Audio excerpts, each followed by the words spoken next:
முக்கியமான கேள்வியா? சரி, ஓகே.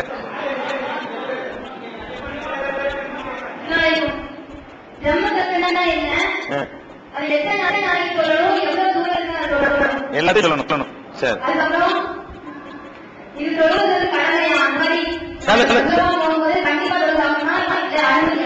சரி. அதாவது இஸ்லாத்துல வந்துங்க 5 வேளை தொழுகை கடமையாக்கப்பட்டிருக்கிறது.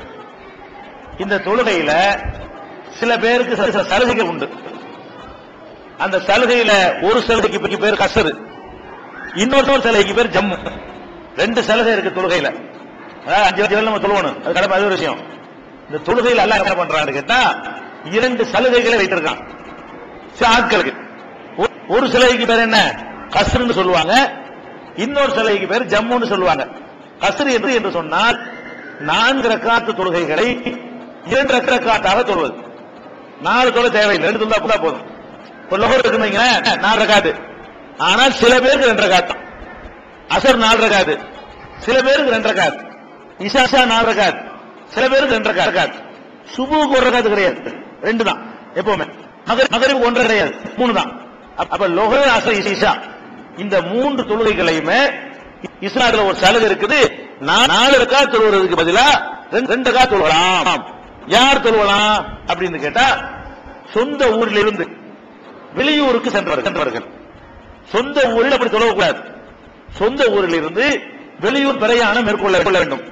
எவ்வளவு தூரத்திற்கு அந்த பிரயாணம் இருக்கணும் சொன்னா குறைந்தபட்சம் 25 கிலோமீட்டர். இந்த கணக்கு பர் செகண்ட் அரிசில வரும். அது இன்னைக்கு உள்ள கால்குலேஷன்ல கணக்கு பண்ணி பாத்தீங்கன்னா 25 கிலோமீட்டர் வரும், 24.25 வரும். அப்ப 25 கிலோமீட்டர், 25 கிலோமீட்டர் தொலைவுக்கு மேல பிரயாணம் பண்ணுவதற்கு கிளம்பிட்டீங்க என்று சொன்னா நீங்கள் அந்த பிரயாணத்தில் இருக்கிற வரைக்கும் 4 ரக்காத் தொழ தேவையில்லை. இங்க மெட்ராஸ்ல இருந்து விழுப்புரம் போயிட்டீங்க, மெட்ராஸ்ல இருந்து திருச்சி போயிட்டீங்க, மெட்ராஸ்ல இருந்து காஞ்சிபுரம் போயிட்டீங்க. இதெல்லாம் உங்களுக்கு 25 கிலோமீட்டர் மேல வருது. இங்க போயிட்டீங்கன்னு சொன்னா அங்க லோகர் தொழுவும் போது 4 தொழ வேண்டியதில்லை. இல்ல அல்ல காஞ்சிபுரத்துக்காரர் உங்களுக்கு மெட்ராஸ் வந்துட்டாரு, அல்லது கும்பகோணத்துக்காரர் என்ன செய்யறாரு, வேளச்சேரிக்கு வரைக்கும் வர்றாரு. வேளச்சேரியில இருந்து என்ன செய்ய வேண்டியதில்லை, லோகருக்கு 4 தொழ வேண்டியதில்லை, 2 தொழுதா போதும். அசர் 2 போதும், இஷாவுக்கு 2 போதும். இது பயணிகளுக்கு அல்லாஹ் கொடுத்த சலுகை. பிரயாணத்தில் செல்லக்கூடியவர்களுக்கு அல்லாஹ் கொடுத்த சலுகை என்ன? 4 ரக்காத்துக்கு பதிலாக 2 ரக்காத்தை தொழுவலாம். ஆனா என்ன கணக்கு? நீங்கள் போகிற தூரம் 25 கிலோமீட்டருக்கு மேல இருக்கணும். ஆனா 25 கிலோமீட்டருக்கு மேல போய் தான் தொழணும் முடியல, போற இலக்கு அவ்வளவு இருக்கணும். ஊரை கடந்தோன்னு தொழுதலாம். நீங்க இருந்து கும்பகோணத்துக்கு போன முடிவு பண்ணிட்டீங்க, 25 கிலோமீட்டருக்கு மேல நீங்க உங்க வேலை செய்றீங்கிற ஊர் எல்லாம் தாண்டுவீங்கல்ல, தாண்டுற உடனே தொழுதலாம். 25 போய் தொழணும் அவசியம் கிடையாது. போய் சேர்ற இலக்கு 25 இருக்கணும். கிளம்பினோட தொழுதலாம். பஸ்ல ஏறி உட்கார்ந்தோட நினைச்சிடலாம், ஊரை கடந்தோடனே பஸ்ல உட்கார்ந்து 4 ரக்காத் நினைச்சிடலாம், 2 ரக்காத்தை தொழுது விடலாம். 25 போய் தான் தொழணும் அவசியம் கிடையாது. ஆனால் போய் சென்றடைகிற இலக்கு, கடைசி இலக்கு எவ்வளவு இருக்கணும்? குறைஞ்சபட்சம் 25, 30, 35, 50, 60 இருக்கணும். 15 கிலோமீட்டருக்கு போறீங்க, அது சஃபர் கிடையாது. இஸ்லாத்துல அதுக்கு பேர் என்ன இல்ல, பிரயாணம் கிடையாது. அது உள்ளூர்ல மாதிரி தான் நீங்க தொழுது கொள்ள வேண்டும். இதுக்கு பேர் என்னது? கசரு.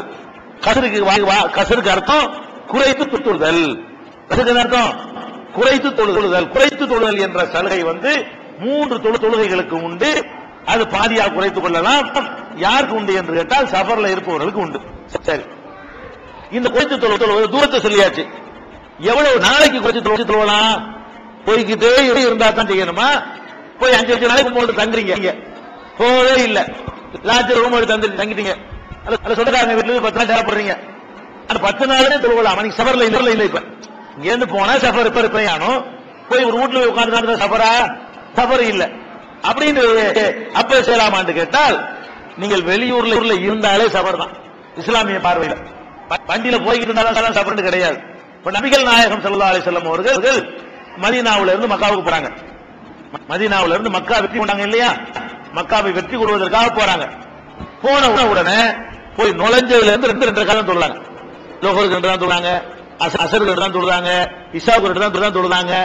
ஆனால் 19 நாள் அங்க இருந்தாங்க, பிரயாணம் போகல. 19 நாள் கஷ்டம் பண்ணாங்க. பிரயாணத்துல போக வெளியூர்ல இருந்தாங்க, சொந்த ஊர் இல்லாத வெளியூர்ல டெம்பரவரியாக தங்குறது பாருங்க. டெம்பரவரியா நம்ம தங்கிட்டோம்னு சொன்னா அது பிரயாணம் தான். பர்மனண்டா தங்கிட்டோம்னா பிரயாணம் கிடையாது. போயிட்டு வர்ற மாதிரி டெம்பரவரியா தங்கிட்டோம்னு சொன்னா 19 நாள் ரசூலுல்லாஹ் தங்குறாங்க. சஃபர் இல்லாமலேயே போயிட்டு இருக்கும் போதெல்லாம் 2 நாள் தொழுவுனாங்க. மக்காவுல போய் சும்மா தங்குறாங்க 19 நாள் நிர்வாகத்தை சரி பண்றதுக்காக வேண்டி. அந்த 19 நாளுமே 4 ரக்காத்து தொழுகைகளை செஞ்சாங்க, 2 தான் தொழு வைத்தார்கள். அதனால தங்குறது கணக்கு சொல்லப்படவில்லை. இது ஒரு விஷயம். இதுக்கு பேர் என்ன? கஸ்ர். இன்னொரு வகை என்ன கேட்டால் ஜம்மு. ஜம்முன்னு சொன்னா சேர்க்குதல் அர்த்தம். 2 தொழுகைகளை ஒன்றாக சேர்த்து தொழுகிறது. 2 தொழுகைய ஒரே டைம்ல சேர்த்து அடிச்சு போடுறது. இந்த சலுகையும் பிரயாணிகளுக்கு உண்டு. எந்த 2 தொழுகைய உங்க இஷ்டத்துக்கு தொழுக முடியாது. அது இஸ்லாம் தொழுகைய 3 பிரிக்குது. ஒன்னு சுபுகு எதோடையும் சேர்க்க முடியாது. ஃபஜ்ர் சுபுகு வச்சிருக்கிறோம்ல, இந்த சுபுகு வச்சிருக்கிற தொழுகை அந்த நேரத்தில் தனித்து தான் தொழ வேண்டும். முடிஞ்சுச்சா? லொஹருக்கு அசர் இருக்குது. இது ரெண்டையும் ஒரு செட்டாக இஸ்லாம் பார்க்குது. லொஹர் அசருங்கிற ஒரு செட்டு, மக்ரிப் இஷாங்கிற ஒரு செட்டு. நீங்கள் விரும்பினீர்களே ஆனால் ஒரே நேரத்திலேயே லொஹரை அசரை சேர்த்து தொழுகலாம். யாருக்கு இது? வெளியூருக்கு போறவங்களுக்கு, சஃபருக்கு. இங்க கும்பகோணம் போயிட்டீங்களா, லொஹர் தொழுகிறீங்களா, லொஹர் நேரத்திலேயே அசரே வக்து வந்திருக்காது. லொஹர் தொழுது முடிச்சதோட அப்படியே எந்திரிச்சு 2 ரக்காத்து அசரை தொழுதரலாம். வெளியூருக்கு போறவனுக்கு பல வேலை இருக்குமா. மார்க்க என்ன பார்க்குதுன்னு கேட்டா, ஊரெல்லாம் விட்டு வெளியூருக்கு போறான்னு சொன்னா எவ்வளவு அலுவலகம் இருக்கும், அங்க சுட வேண்டியெல்லாம் இருக்கும். அவனுக்கு கஷ்டம் கொடுக்க வேணாம் அப்படிங்கிறதுக்கா இஸ்லாம் என்ன பண்ணுதுன்னா 2 தொழுகையை சேர்த்து லுஹரையும் அசரையும் சேர்த்து இது 2 ரக்காத் அது 2 ரக்காத். ஆனா எப்படி சொல்லுவானே, ஒரு பாங்கு 2 இக்காமத். லோஹருக்கும் அசருக்கு சேர்த்து பாங்கு 1 சொல்லி முடிச்சு இக்காமத்து சொல்றோம்ல, அதுக்கு ஒரு இக்காமத்து இதுக்கு ஒரு இக்காமத். தொழுது 2 சேர்த்து தொழுக வேண்டியது 2 ரக்காத் முடிஞ்சு போச்சு. அதே மாதிரி இது லோஹர்ல நீங்க தொழுகலாம், அசர் நேரத்தில் தொழுகலாம். மக்ரிப் இஷாவை சேர்த்துக்கலாம் செட்டா, ஒரு 3 ஒரு 2. மக்ரிபுக்கு ஒரு 3, இஷாவுக்கு ஒரு 2. மக்ரிபு கிடைக்காது, கஸ்ர் கிடையாது. மக்ரிபை இஷாவை சேர்த்து மக்ரிப் தொழுக ஒண்ணு எந்திரிச்சு 2 ரக்காத் தொழுக வேண்டியது. இஷா முடிஞ்சிருச்சு. அல்லது போய்கிட்டு இருக்கீங்க, இஷாவுல போய் சேருவீங்க, அந்த நேரத்தில் மக்ரிப் தொழுது விட்டு அப்புறம் இஷா தொழுகலாம் 2 ரக்காத். இப்படி செய்வதற்கு பேர் ஜம்மு. இப்ப 2 சேர்த்து ஜம்மு கஸ்ர். 1 2 தொழுதுன்னா கஸ்ர் மட்டும் செய்யறோம். 2 சேர்த்து சொன்னீங்கன்னா ஜம்முங்கிற சலுகையும் பயன்படுத்தும், கஸ்ருங்கிற தொழுகை என்ன செஞ்சுக்கிட்டோம் பயன்படுத்திக்கிட்டோம். இப்படி செய்வதற்கு பேர் கஸ்ருங்க ஜம்மு. இந்த சலுகை கஸ்ர் பிரயாணத்துக்கு மட்டும்தான். இந்த சேர்க்கிற சலுகைக்குள்ள ரொம்ப அரிதாக, ரொம்ப எமர்ஜென்சி, ஒரு ஊரடங்கு உத்தரவு போட்டான், வெளியே போக முடியாத ஒரு நிலைமை அப்படி ஏற்பட்டால் உள்ளூர்ல இருந்து கொண்டு கூட ஜம்மு செஞ்சிடலாம். ஒரு நெருக்கடியான நேரம், வெளியே போக முடியல, இன்னும் கலவரம் நடந்துகிட்டு இருக்குது, 5 வக்தும் போக முடியாத ஒரு நிலைமை, அப்படியான ஒரு நிலைமை ஏதாவது ஏற்படும் சொன்னா ரசூல் ஸல்லல்லாஹு அலைஹி வஸல்லம் ஒரே ஒரு ஹதீஸ் கிடைக்கிறது. புகாரில் இருக்கக்கூடிய ஹதீஸ், ஆதாரபூர்வமான ஹதீஸ். ஒரு டைம்ல மதீனாவில் இருக்கும் பொழுது ரசூல் ஸல்லல்லாஹு அலைஹி வஸல்லம் அவர்கள் லுஹரையும் அஸரையும் சேர்த்து தொழுதார்கள். 4 வெளியூருக்கு போனதை குறைக்க முடியும், உள்ளூர்ல குறைக்க முடியாது. ஆனா ஜம்மு செஞ்சுக்கலாம். எப்படி செய்யறாங்க? லுஹர் நேரத்தில் லுஹரை தொழுகிறாங்க, அப்படியே எந்திரிச்சு அசரையும் தொழுகிறாங்க. அசரை இல்லன்னு போங்க அனுப்பி விட்டாங்க. எதுக்கு அதை கற்று தர்றாங்க? ஒரு தடவை செஞ்சுக்கிறாங்க. எது கற்று தர்றாங்க? ஒரு நெருக்கடி வரலாம், வெளியே வர முடியாத நிலைமை ஏற்படலாம், இப்படிலாம் மக்களுக்கு நன்மை செய்வார்கள். அதுக்கான எப்பவும் அலுவலக சேர்த்து வந்துருக்கூடாது. அதுக்கான ஒரு சூழ்நிலைகள் வந்தா என்ன செய்யலாம்? அது மாதிரி மகரிப் இஷா இருக்குல்ல, அதே மாதிரி வேணும் பேசுறாங்க. மகரிப தொழுறாங்க 3 ரக்காத்து, அப்புறம் எந்திரிச்சு அதே கையுடைய இஷாவை 4 ரக்காத்து தொழுறாங்க, ஓடுறது அனுப்பி விட்டாங்க. இது மதீனாவில் செஞ்சாங்கன்னு பிரயாணம் இல்லை அர்த்தம். மதீனாங்கிற வாசகத்தில் என்ன விளங்குது? உள்ளூர் விளங்குது. உள்ளூர்ல இருந்து கொண்டு 4 ரக்காத்துகளாக லுஹர் அஸரை சேர்த்து தொழுதார்கள். 3-4 மகரிப் இஷாவை சேர்த்து மதீனாவில் உள்ளூரில் தொழுதார்கள். அப்ப அதை வச்சு நம்ம அறிஞ்சிக்கலாம். ஒரு எலெக்ஷன்ல நீங்க வாத்தியாரா இருக்கீங்க, போட்டு என்றாங்க, உள்ள விட்டானா வெளியே விட மாட்டான். இப்ப நீங்க என்ன பண்ணு? ஜம்மு தான் வழி, உள்ள வெளியே தொழுவ விட மாட்டான்.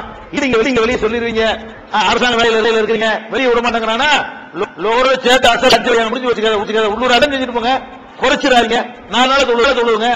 அசர் கூட எப்படி முடியாது? 5:30 கூட முடியாது. வாழ்க்கை நிக்கலாம் 5:30 போய் ஒரு நாள் அசர் முடிஞ்சு வச்சுக்கிறேன். அது மாதிரி ஒரு சலுகை இருக்கிறது. இது ரொம்ப விரிவான விஷயங்கள். ஓரளவு இவ்வளவு போதுன்னு நினைக்கிறோம். முடிஞ்சிருமா? அஸ்ஸலாமு அலைக்கும்.